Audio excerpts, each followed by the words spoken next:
আরম্ভ করলো। দেখা গেল পুরুষেরা তাদের কাপড়ের হাতা বেশি উপরে তুলল যাতে হাত ধুতে সুবিধা হয়, আর মহিলারা লজ্জায় তাদের কাপড়ের হাতার অংশ কম তুলেই হাত ধৌত করলো। তখন সুলাইমান আলাইহিস সালাম বলে দিলেন, যারা তাদের কাপড়ের হাতা বেশি তুলেছে তারা পুরুষ, আর যারা কম তুলেছে তারা মহিলা। এভাবে তিনি প্রথম পরীক্ষায় সফল হলেন।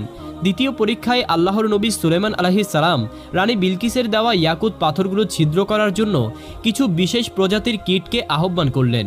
তিনি বললেন, হে কীটেরা, তোমরা এই ইয়াকুত পাথরগুলো ছিদ্র করো। আল্লাহর হুকুমে সেই কীটগুলো সহজেই পাথরগুলোতে ছিদ্র করে ফেলল। এতে সুলাইমান আলাইহিস সালাম দ্বিতীয় পরীক্ষাতেও উত্তীর্ণ হলেন। অতঃপর তৃতীয় পরীক্ষায় অলস ও তেজি ঘোড়াগুলোর মধ্যে পার্থক্য করার জন্য তিনি তার দাসদেরকে ঘোড়াগুলোর সামনে ঘাস ও ছোলা বুট এনে রাখার নির্দেশ দিলেন। দেখা গেল অলস ঘোড়াগুলো তাড়াহুড়ো করে ছোলা বুট খেতে শুরু করলো, কারণ এগুলো সহজে খাওয়ার মতো ছিল। অন্যদিকে তেজি ঘোড়াগুলো অপেক্ষা করে ঘাস খেতে আরম্ভ করলো, যা চিবিয়ে